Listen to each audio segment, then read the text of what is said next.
Hello. Hi, welcome to A1 Juncture.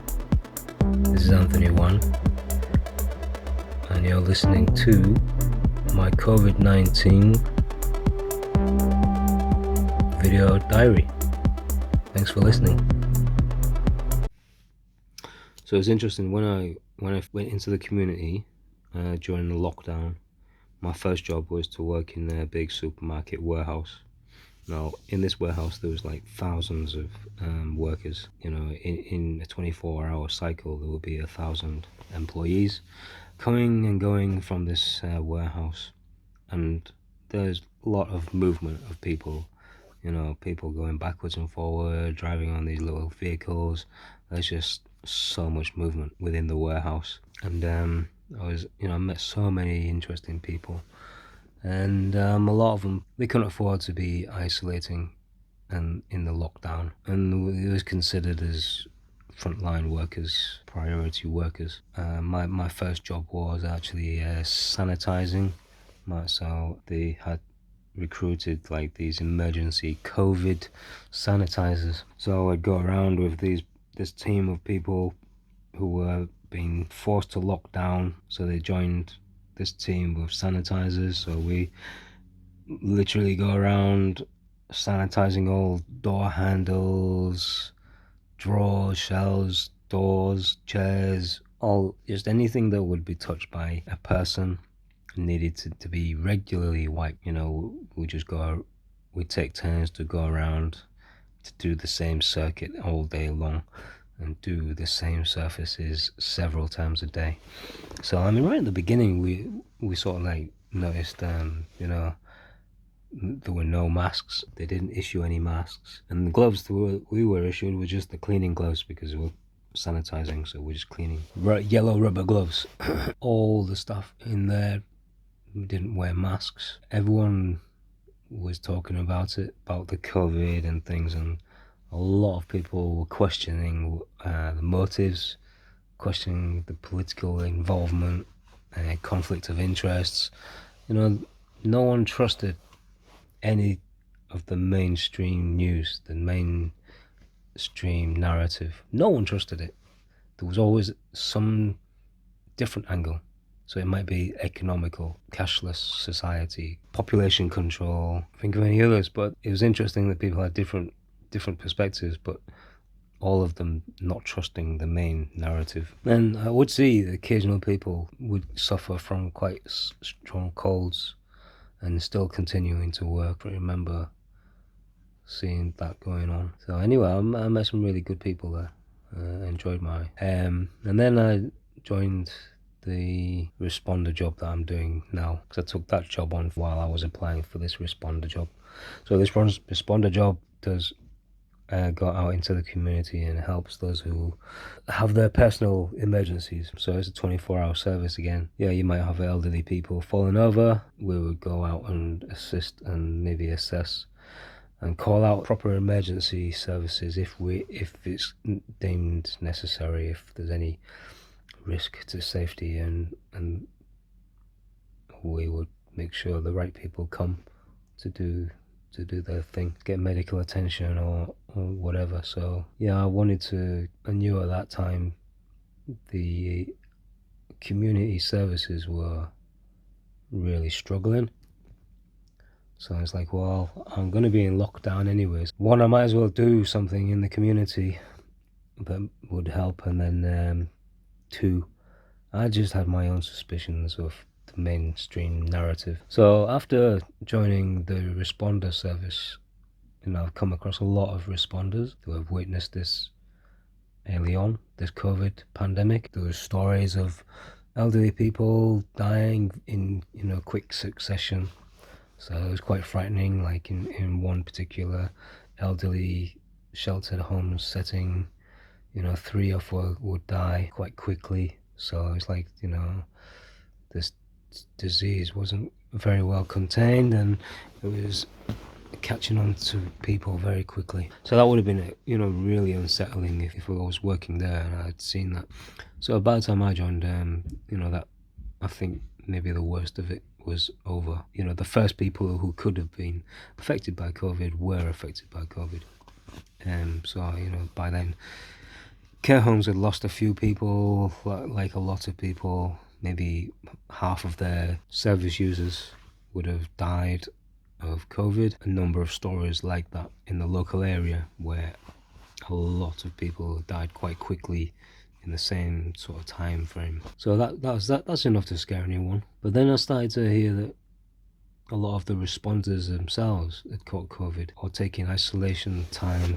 I'd hear that a lot of them would take time off. They would be ill, maybe quite ill, like flu symptoms.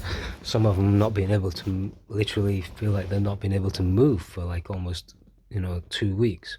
And I've heard that before, months and months before the COVID, where there was some sort of flu symptom going around where it knocked people out for 2 weeks. Like they just couldn't move, get out of bed for 2 weeks. But if that's all that happened, they were, they bounced back and they was back at work again, responding. One side of the sphere that people were dying, the elderly people were dying.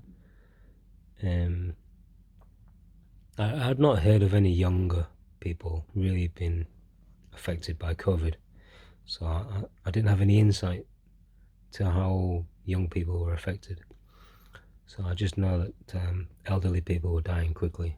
Then the younger people who were being affected were just catching a longer version of a flu, up to 2 weeks, of being, of suffering from flu symptoms and not being able to get out of bed for 2 weeks. Everyone, all the responders were back at work. So I suppose in that sense, like, that put more doubt into how serious this was, seeing people recover. Some people, their symptoms were so light, like I have now, I've lost that sense of smell. And that's what I could see in the beginning, like, just the odd person, the odd responder just losing their sense of smell and having no other symptoms at all. This COVID has such a wide range of effects on people. I believe some possibly were asymptomatic as well, so they're probably walking around without even realizing they had COVID and just going about their daily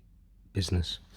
Then on the extreme, the elderly were dying. So it was obvious then to me, people who were dying had to have more than just COVID. They had some serious illnesses already. As several months into responding, I'd come across people who had never been affected by any symptoms, any colds or COVID, but they'd be surrounded by people who were. So for example, like a household would be forced to lock down and stay at home together in isolation, and like half of the people would suffer from COVID, and then half the people with COVID symptoms, and then half the others carry on as normal, no symptoms, and then they come out of isolation. So it's just, so there's a lot of people, it seemed like we're immune to this COVID. This, in a way, we was programmed to think that this COVID was so infectious. I mean, it was so infectious that the world has literally gone into lockdown. Amazing. But then we're going around and we're seeing that people are not affected by it, not infected by it. And they were literally surrounded by it. They were, like at home, isolating with the virus, with people with the virus, and not being affected by it. So it's like 50-50, Yeah, so it's like, and then that was kind of like happening to me, I could see this virus spreading so quickly, amongst responders, and I was one of those who wasn't affected by any COVID at all. And then I was starting to think I was completely immune to it as well. It's like, what, how is it possible that this thing is so catchy and it just seems to be going around me, not attacking me at all? And so there's a few of us who are thinking, we must be immune in some way. So, I mean, recently I found out that blood types might have some effect on how well we catch some viruses and how some people fare better. I didn't really fully understand it, but there's a small group of different blood types, maybe 4 or 5 or something, and then blood type 0 is affected less by such viruses. So there's AB, A. Each letter maybe is assigned to certain immune responses, and the blood type 0 is a neutral one, and maybe has access to more immune responses than the having just one letter or another. So blood type 0 is a neutral blood type, and yeah, if you're a member of A or AB or whatever, you can have blood type 0 administered to you, I think, and it is quite safe. Whereas if it's the other way around, it's deemed dangerous, because yeah, the other ones are not neutral. So it seems like people with blood type 0 have a better immune system than others. So that just made me think, oh, maybe I'm a blood type 0. And then a few months ago, foods and nutrition to just boost our body strengths, I learned that vitamins supplementation is really, really beneficial to fight off viruses. So today I'm listening to a really good interview with David Davis, the MP, and Dr.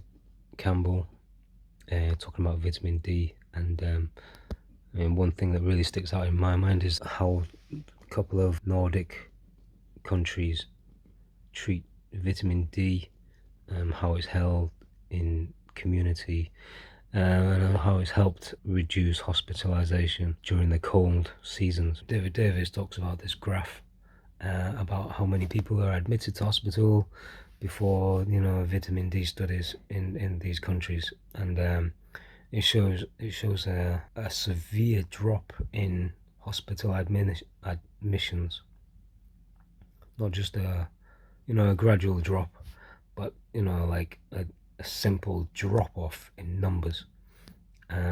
So since their studies, they found that in government now, their food policies, they encourage food companies to fortify their foods with vitamin D, because it was just clear, absolutely clear, that vitamin D improved people's chances during the cold seasons, the flu season. So David Davis has been pushing vitamin D as a way to help the NHS, and literally could have saved thousands of people, which is quite shocking, to know that the government didn't take this on board, and how thousands of people could have been saved.